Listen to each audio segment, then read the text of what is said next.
નમસ્કાર, આપ જોઈ રહ્યા છો નેશન પ્લસ ન્યૂઝ. હું છું આપની સાથે વિભિક્ષા પરમાર. ભાવનગર શહેર સહિત સમગ્ર પંથકના વાતાવરણમાં આજે અચાનક પલટો આવ્યો છે. અસહ્ય ઉકળાટ અને ગરમી બાદ ફરી એકવાર મેઘરાજાએ ધમાકેદાર એન્ટ્રી કરી છે અને સમગ્ર પંથકમાં ધીમી ધારે વરસાદ શરૂ થતા વાતાવરણમાં ઠંડક પ્રસરી ગઈ છે. ભાવનગર શહેરમાં લાંબા વિરામ બાદ ફરી એકવાર મેઘમહેર જોવા મળી રહી છે. શહેરના કાળિયાબીડ, ઘોઘા સર્કલ, આતાભાઈ ચોક, રૂપાણી સર્કલ તેમજ વાઘાવાડી રોડ અને મેઇન બજાર સહિતના તમામ વિસ્તારોમાં ધીમી ધારે વરસાદ વરસ્યો છે. આ ઉપરાંત સુભાષનગર અને એરપોર્ટ રોડ સહિતના સરહદી વિસ્તારોમાં પણ સવારથી જ કાળા ડિબાંગ વાદળો ઘેરાયા બાદ મેઘરાજાનું આગમન થયું છે.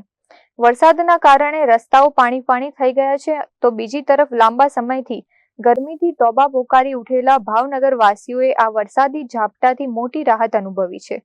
હવામાન વિભાગની આગાહી વચ્ચે ભાવનગરમાં શરૂ થયેલા આ વરસાદને પગલે જગતનો તાત પણ આગામી પાક માટે ખુશખુશાલ જોવા મળી રહ્યો છે. Rajan Gohil, Nation Plus News, Bhavnagar.